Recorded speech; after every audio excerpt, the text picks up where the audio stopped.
वानरलिंगीवर तिरंगा फडकवत चिमुकल्या प्रांजलचं पहलगाममधील पर्यटकांना श्रद्धांजली।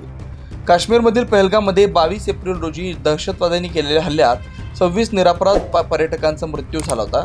या हल्ल्याच्या निषेधार्थ भारतातूनच नव्हे तर जगभरातून तीव्र पडसाद उमटत आहेत। प्रांजल दीपाली उद्धव चव्हाण ही देवतळा औसा येथील 8 वर्षाच्या छोट्या गिर्यारोहकानं या घटनेचा निषेध करण्यासाठी भारतातील सर्वात अवघडपैकी एक असणाऱ्या जीवदान ते वानरलिंगी पिनॅकल व्हॅली हे 220 फूट अंतर दोरीच्या साह्याने क्रॉस करत वानरलिंगी सुळक्यावर वर जाऊन तिरंगा फडकवत दहशतवाद्यांना अशी शिक्षा करा की त्यांच्या 7 पिढ्या देखील पुन्हा असा विचार करणार नाही असा संदेश देणारे बॅनर लावून पहलगाममधील पर्यटक मृतांना श्रद्धांजली वाहिली। अतिशय अवघड असणाऱ्या वानरलिंगी सुळक्यावर काही काळ थांबून प्रांजलने दोरीच्या साह्याने 350 फूट उंच सुळका रॅपलिंग करत खाली उतरले।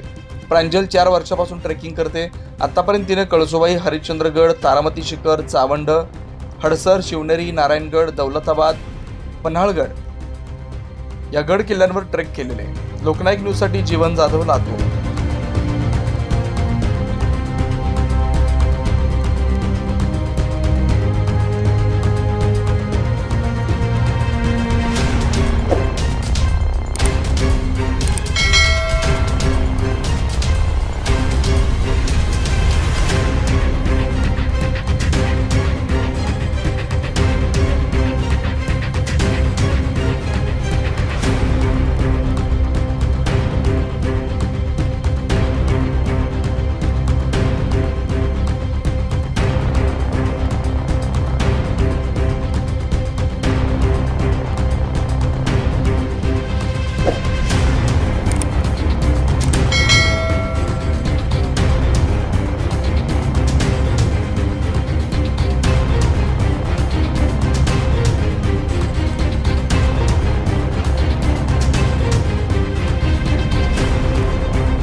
लोकनायक न्यूज।